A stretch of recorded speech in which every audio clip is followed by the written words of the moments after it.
Bismillahir Rahmanir Rahim. Uh, I'm very happy that I have this opportunity of saying something about the holy month of Ramzan and fasting in the English language. I was also feeling a little bit odd that uh, the earlier two talks by me in this regard were in Urdu. So, in fact, I wish that I could have it. I, I could speak in English also. So I was very happy when I was given this opportunity by friends from the SIO to speak in English uh, regarding Ramzan and fasting. I'll start my submissions with a few ayat from the Holy Quran, from Surah Baqarah. أعوذ بالله من الشيطان الرجيم بسم الله الرحمن الرحيم شهر رمضان الذي أنزل فيه القرآن هدى للناس وبينات من الهدى والفرقان ومن شهد منكم الشهر فليصم صدق الله العلي العظيم.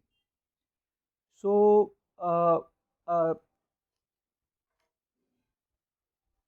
general translation of this ayat is that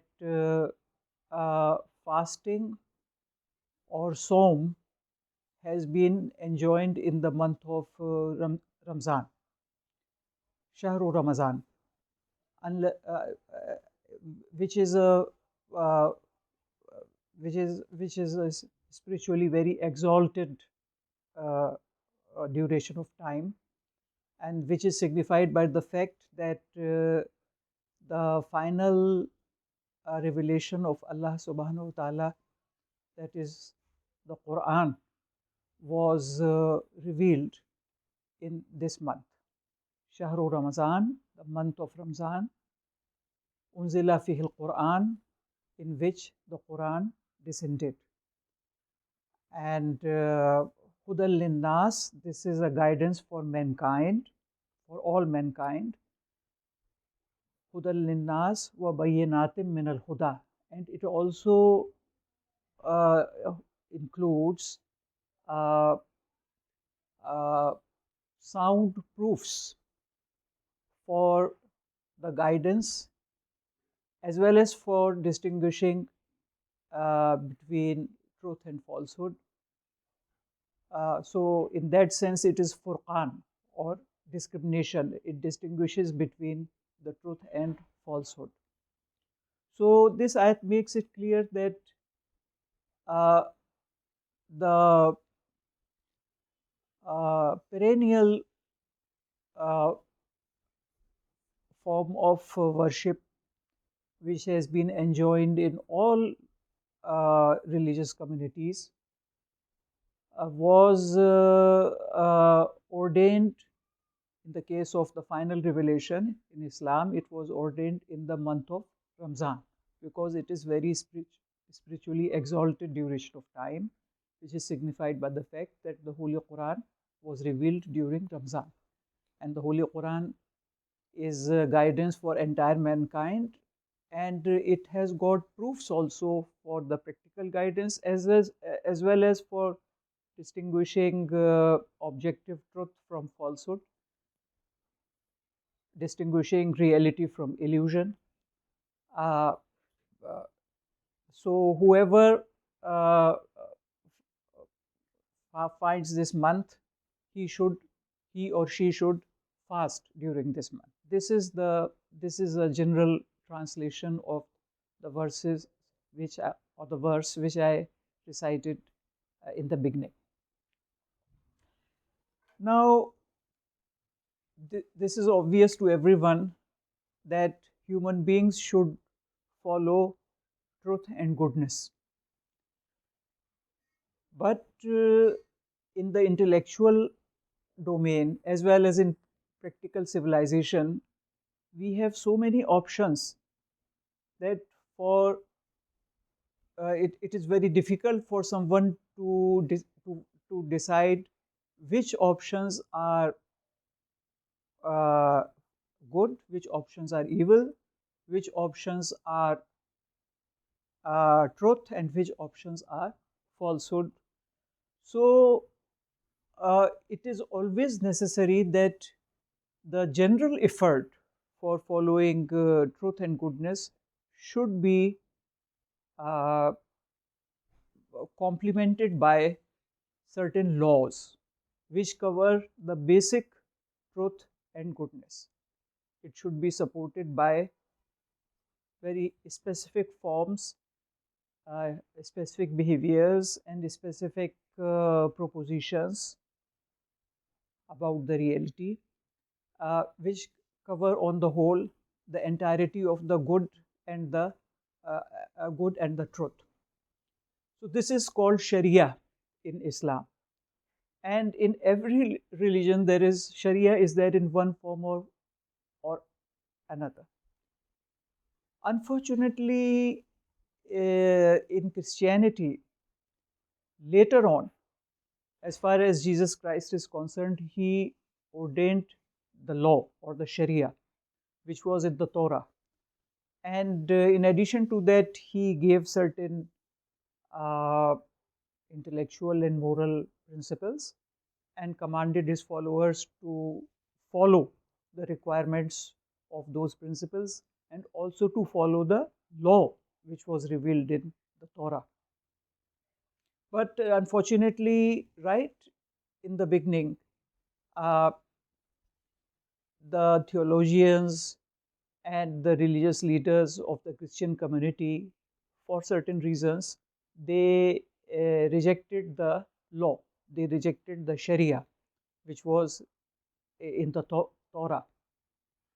And they said that we should follow the principles of truth and virtue and morality, and everyone should make a general effort to always live according to, in every situation, to choose the true, to choose the good. So that's there. This is true. One should have all the necessary principles for choosing between truth and falsehood and evil and goodness in every sphere of thought and practice, and one should try to think, examine the options and select only the truth and the goodness. So that's true that general effort should be there, but since it is not possible for human beings to always correctly understand which is the true option, which is the good option, uh, uh, so it should be supported by a set of laws also. So there should be a general effort as well as the pursuance of a law. So specific forms or the law or the Sharia is very essential as a support to the general effort for living according to truth and goodness. Now, uh, the companions of the Holy Prophet ﷺ, many of them, they visited him and asked him uh, to uh, to tell them certain to tell them certain practices and certain behaviors, and so that they could follow that specific thing, and they could be assured that they are not missing any dimension of truth or goodness. So this indicates that a person who is committed to truth, who is committed to goodness, always looks for specific forms. Although on the one hand he or she tries to apply the principles, basic principles of truth and goodness in each situation, but because of their commitment, because of their great commitment to always follow the truth and goodness and to follow sufficient truth and goodness, they also seek uh, specific uh, uh, specific forms of goodness and truth, which is called, or in other words, they always look for laws which is called in Islam as Sharia. Now, for persons who are still uh, pursuing the path of knowledge and understanding, who are still young, who have still not fully studied and understood the principles of truth and goodness, for young persons, for the youth, the law becomes all the more important. Along with the general effort, the law becomes all the more important. So, the youth and students, uh, it would actually be an inner demand from them. They would feel this inner demand that uh, they should they should follow the specific uh, rules, so that they can be assured that even when because of their young age they have still not fully studied and understood the things, still they are living according to sufficient truth and goodness. So students and youth have should in fact, it would be a natural urge within them that they should dominate, they should concentrate on the law. And in law, as all of us know, that four laws, uh, uh, four behaviors are of cardinal importance. They are called the Arkan-e Islam, or the pillars of Islam. That is Salat, Som, Zakat, and Hajj. Now, as far as Zakat and Hajj are concerned, they are not usually the youth and the students are not usually uh, uh, they have not usually achieved the conditions in which the Hajj and the Zakat becomes obligatory, but Salat and Som, that is prayer and fasting, is always obligatory. So it should be something natural for students to be uh, very particular about these two cardinal laws, or the arkan of Islam, that is Salat and Som. So today we are discussing about Som. So students should very much look forward to this. They should be very much committed to uh, performing the fasting, because that way they are assured that they are uh, undertaking the good and the truthful to the sufficient extent, despite the fact that they have still not completed their own study and understanding, and they have, so in that way they are their general effort for goodness and truth is still not fully effective.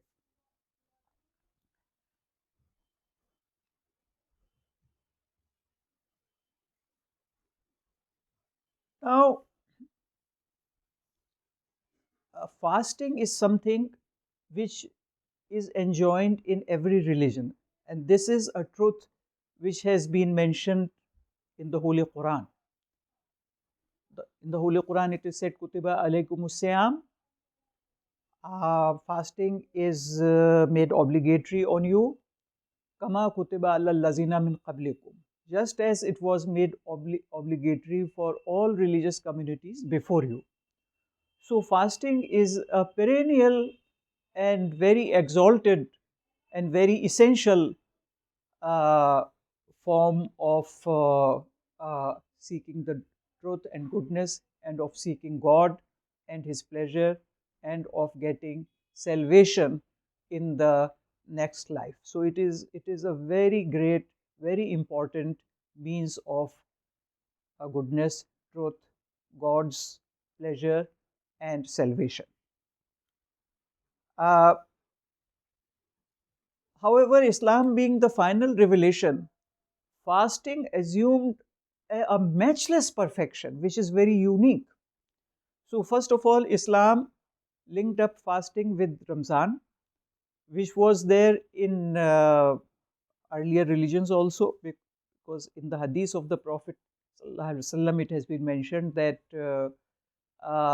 the revelation given to Hazrat Ibrahim alayhi salam, to Abraham, and the revelations given to Musa alayhi salam and Isa alayhi salam, that is Moses and Jesus.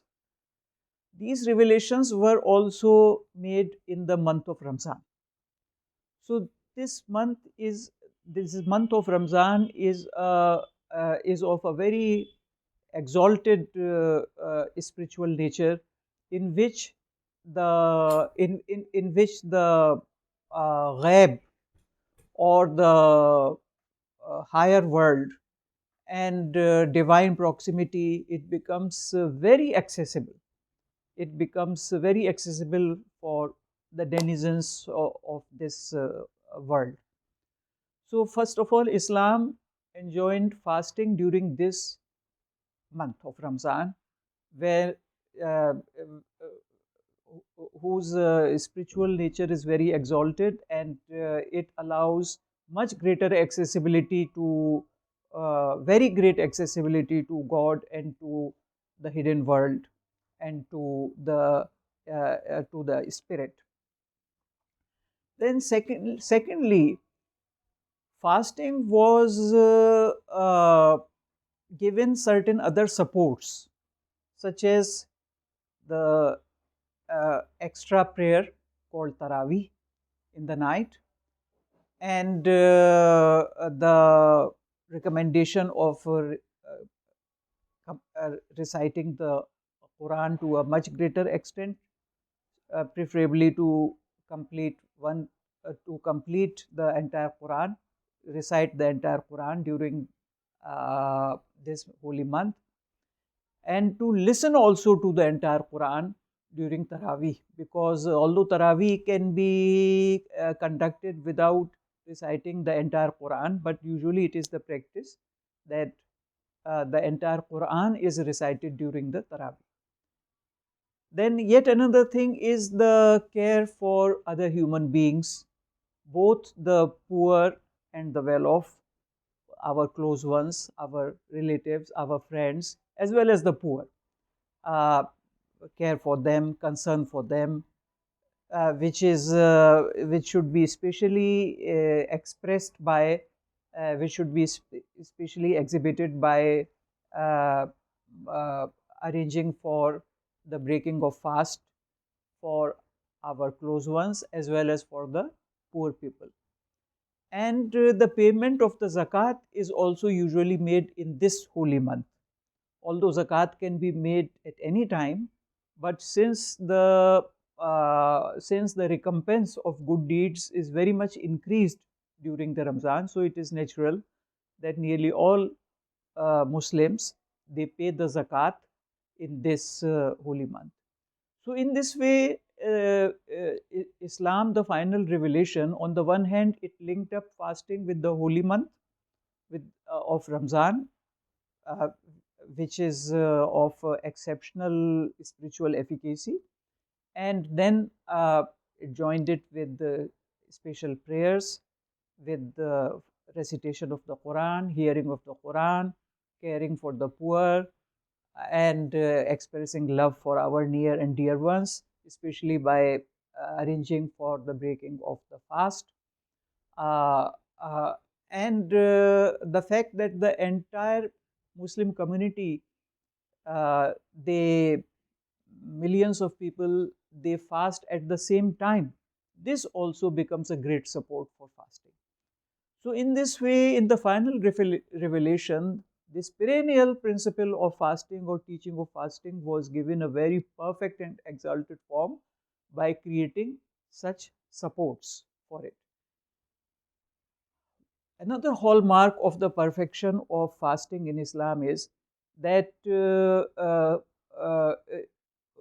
great care was taken to maintain the balance between the needs of the body and the needs of the spirit.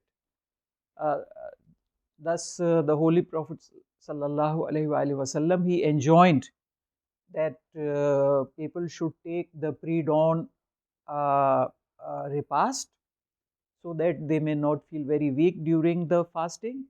And when night sets in, and the fast has to be terminated, it should be done as soon as possible. One should be very careful to immediately break the fast as soon as the night sets in. So this signifies the great care for maintaining the balance between the needs of the body and the spirit. One very important dimension of this balance is that certain supports which are very effective, which very much increase the efficacy of fasting, yet it may not be possible for everyone to follow those supports. So some of the most important supports have been enjoined as recommendatory rather than obligatory. Thus, Taraweeh, that special prayer which is held in the night and in which an attempt is made to complete the recitation of the entire Quran, and which takes about say 1 to 2 hours, something like that. So that prayer has been made recommendatory rather than obligatory. So this is part of the balance which marks Islamic fasting, and which marks the Islamic sensitivity to uh, making the spiritual life as unburdensome as possible. So this Taraweeh prayer is enjoined as a recommendatory uh, practice rather than an obligatory practice, so that people who, for certain reasons, they cannot uh, uh, they'll be under pressure because of performing Taraweeh. They may be able to complete the basic fast uh, without getting into without facing these pressures. Rather, the Islamic in this final revelation, the sensitivity to the spirit of the law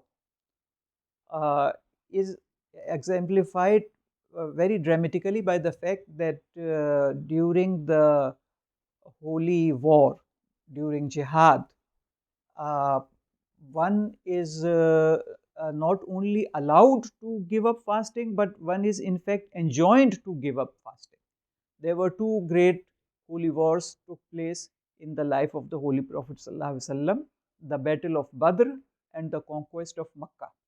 So on both these occasions, the Prophet ﷺ enjoined the Sahaba not to fast, so that they may have the entire strength necessary for the holy war.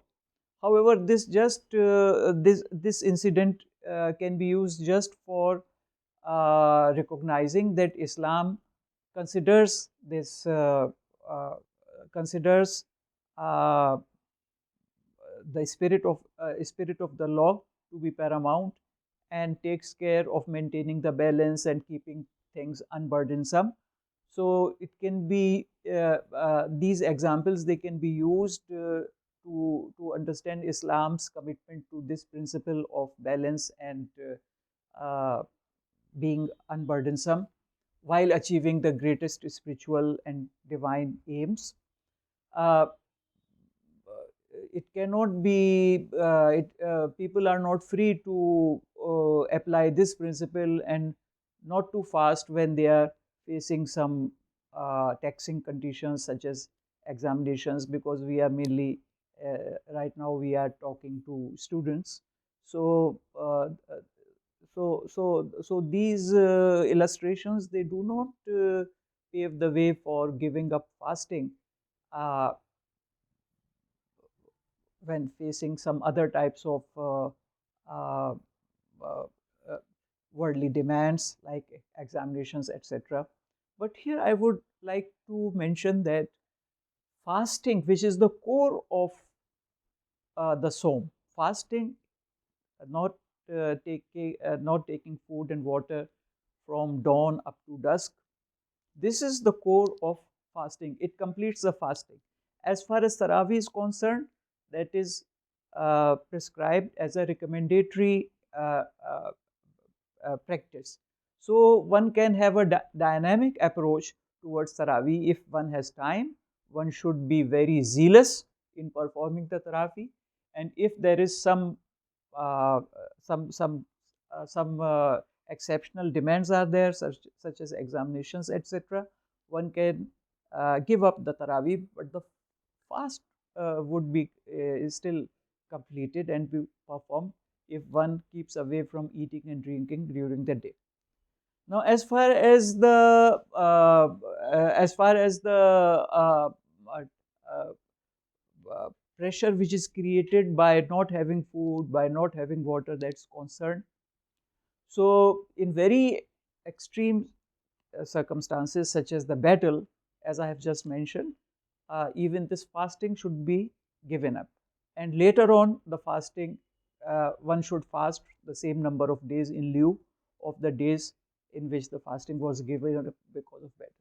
But for lesser, when we talk of matters other than battle, matters other than sickness, matters others than traveling, where it is allowed to give up fasting and make up for the days later on by fasting later on for the equal number of days.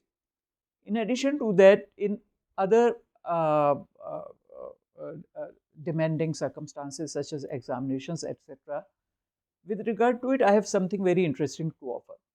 About 15 years back, or maybe 20 years back, I met the general manager of operations, Mr. Harish Kumar Mishra. He was at that time the general manager, the GM of operations of a very big company which is called S. Chand and Company. Maybe you also have uh, purchased many copy books uh, produced by this very big company, S. Chand and Company.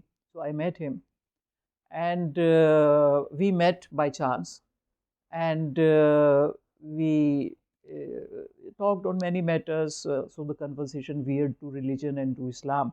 So he mentioned that we have a policy of employing people from all religions, so that we do it both for moral reasons as well as for very practical reasons, that each religious community has got its festivals, so they have to be away from work at that time. So we may have some people so that our work may not suffer and work may continue. So there are some pragmatic reasons also for employing peoples from all religions. So we have many Muslim employees also. And when for the first time I was in charge of the operations, and the time for Ramzan came, then I assembled all the Muslim employees and talked to them that, well, now Ramzan is being here, and uh, you have to keep away from food and water. So naturally, this will make things a bit difficult, but still try to do your best. So someone from the Muslims, one or two persons, they said, sir, your apprehension is not well founded. In fact, we perform better during Ramzan than in other days. So Mr. Mishra says that I was very surprised, and I tried uh, uh, to record the logistics, the data for the amount of work done by Muslim employees in months other than Ramzan and during Ramzan. And I was very surprised to note that their work actually increased. The amount of hours they put in and the production which they did, it actually increased during Ramzan, as it was claimed by that particular person. And he said, I was so much taken aback by this thing, and then I tried to understand the reason for it, and the reason became clear, that on the one hand, if abstaining from food and water makes a person a little bit weak, on the other hand, the associated saving of time, which is spent in the meals and the tea and the snacks and gossiping, uh, during the meals, etc. So much of time is saved, and so much of focus is increased.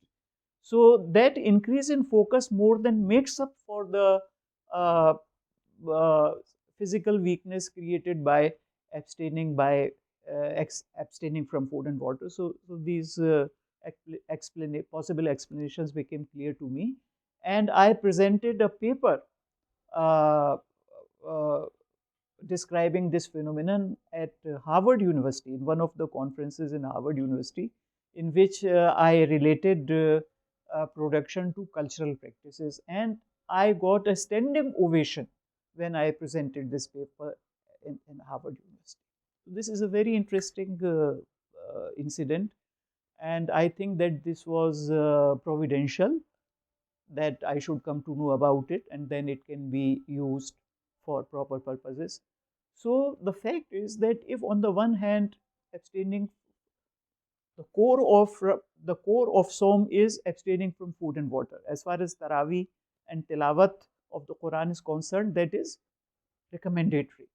That should be done when we have time, and that can be we can abstain from it if we do not have time because of examinations, etc. But as far as the core is concerned, that is abstaining from food and water, it in fact, instead of making our study task of our studying and preparation difficult, it actually helps in it, because the freedom from the uh, uh, time spent in eating and drinking, and because of the freedom which we get because of a general attitude not to gossip during fasting, this increases the focus and concentration. So this increase in focus and concentration of Ramzan, from abstaining from food, water, snacks, tea, coffee, etc., this in fact more than makes up for the weakness which may be created and which may hypothetically affect our work. So